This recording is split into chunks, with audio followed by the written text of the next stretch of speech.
میرے بھائیوں آج ہی یہ عمل آزمائے، آج ہی اس پر عمل کر لے اور اس کو آزما کر دے کہ کیسے اس ہی وقت اللہ جل شانہ اپنا فیصلہ کیسے سناتا ہے۔ نحمدہ ونصلی علی رسولہ الکریم، اما بعد فاعوذ باللہ من الشیطان الرجیم، بسم اللہ الرحمن الرحیم۔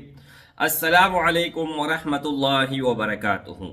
امید کرتا ہوں کہ سب بھائی اور بہن خیریت سے ہوں گے اور بعافیت ہوں گے، اور جہاں بھی ہوں گے اللہ جل شانہ سب کو خوش رکھے اور آباد رکھے۔ آج کی اس ویڈیو میں ایک عمل بتانے جا رہا ہوں جو کہ بہت ہی زبردست عمل ہے اور نایاب عمل ہے، اور شاہد آج تک یہ عمل کسی نے نہیں بتایا ہے، لیکن ایک ہی مرتبہ کرنے سے آپ کا ہر کام پورا ہوگا، ایک ہی مرتبہ کرنے سے آپ کا ہر دعا قبول ہوگی، ایک ہی مرتبہ کرنے سے آپ کا ہر مشکل ختم ہو جائے گا۔ یعنی میرے بھائی، جس مقصد کے لیے آپ کرو گے، جس کام کے لیے کرو گے، انشاءاللہ تعالی اس میں آپ کامیاب ہوں گے۔ عمل کیا ہے میرے بھائی؟ یہ میرا اپنا آزمایا ہوا عمل ہے، کسی اور کا عمل نہیں ہے، اور اللہ جل شانہ نے مجھے عطا کیا ہے اور خواب میں مجھے عطا کیا ہے۔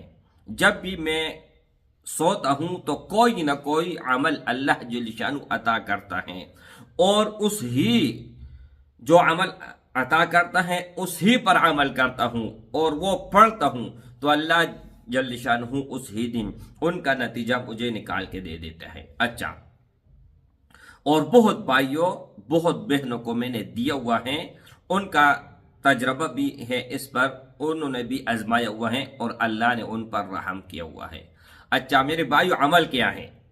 عمل یہ ہے کہ جب آپ رات کو سو جاؤ، اور سونے کے بعد آج کل تو لمبی لمبی راتیں ہیں، اور ویسے بھی آپ سونے لگو نا تو سونے کے بعد یا سونے لگو اس وقت یہ ارادہ کر لو کہ اے اللہ مجھے رات میں کسی بھی ٹائم جگا لے، ٹھیک ہے؟ آپ 1 گھنٹہ 2 گھنٹے 3 گھنٹے جب بھی آپ اٹھیں، یا صبح نماز کے لیے تو آپ ویسے اٹھتے ہو نا، ٹھیک ہے؟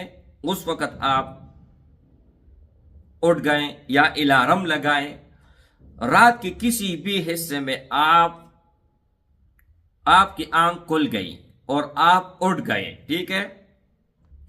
تو یہ اللہ جل شانہ کی طرف سے اشارہ ہے۔ اللہ جل شانہ آپ سے یہ کام کروانا چاہتے ہیں، یہ عمل کروانا چاہتے ہیں۔ آپ نے اول اور آخر 3 مرتبہ یا 5 مرتبہ یا 11 مرتبہ درود ابراہیمی پڑھنا ہے۔ اول اور آخر ایک مرتبہ سورۃ الفاتحہ پڑھنا ہے، اور درمیان میں 51 مرتبہ سورہ علم نشرح لک صدرک کی صورت پڑھنا ہے۔ اس ہی وقت آپ دعا کر لیں، جس کام کے لیے آپ دعا کرو گے، جس حاجت کے لیے دعا کرو گے، جس مقصد کے لیے کرو گے، انشاءاللہ تعالی اللہ جل شانہ وہ گارنٹی کے ساتھ وہ پورا کرے گا۔ ہر کسی کو اجازت ہے، عام اجازت ہے، لیکن خاص اجازت ان بھائیوں اور ان بہنوں کو ہوگا جو ویڈیو کو اول سے لے کر آخر تک دیکھے گا، ویڈیو کو لائک کرے گا، چینل کو سبسکرائب کرے گا، اور اس ویڈیو کو ثواب کی نیت سے صدقہ جاریہ سمجھ کر ایک شیئر ضرور دے۔ انشاءاللہ تعالی میرے بھائیوں آج ہی یہ عمل آزمائے، آج ہی اس پر عمل کر لے اور اس کو آزما کر دے کہ کیسے اس ہی وقت اللہ جل شانہ اپنا فیصلہ کیسے سناتا ہے۔ السلام علیکم ورحمۃ اللہ وبرکاتہ۔